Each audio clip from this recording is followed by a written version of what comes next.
আজ করলাম পেঁয়াজের সিঙ্গারা। প্রথমে ময়দাটাকে ময়ম দিলাম, তেল নুন একটুখানি চিনি দিয়ে মেখে তারপরে গোল লেচি করে আমি এর মধ্যে মুখের মধ্যে তেল দিয়ে একটা ঠোঙা মতো করলাম। ঠোঙা মতো করে পেঁয়াজটাকে প্রিপারেশন করে রেখেছিলাম। একটু গুঁড়ো লঙ্কা, আদা জিরে, শুকনো লঙ্কা, নুন, হলুদ দিয়ে পেঁয়াজটাকে তৈরি করে রেখেছিলাম।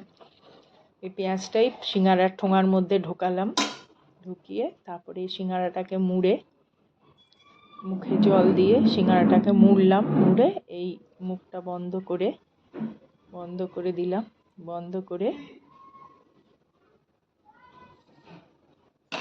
এই মুখটা বন্ধ করে দিলাম।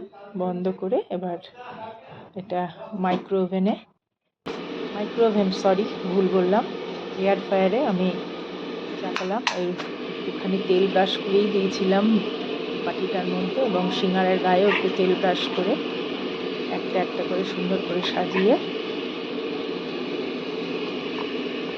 দিলাম। চারটেই দিলাম, চারটে দিয়ে আমি আবার এয়ার ফ্রায়ারের ভিতরে ঢুকিয়ে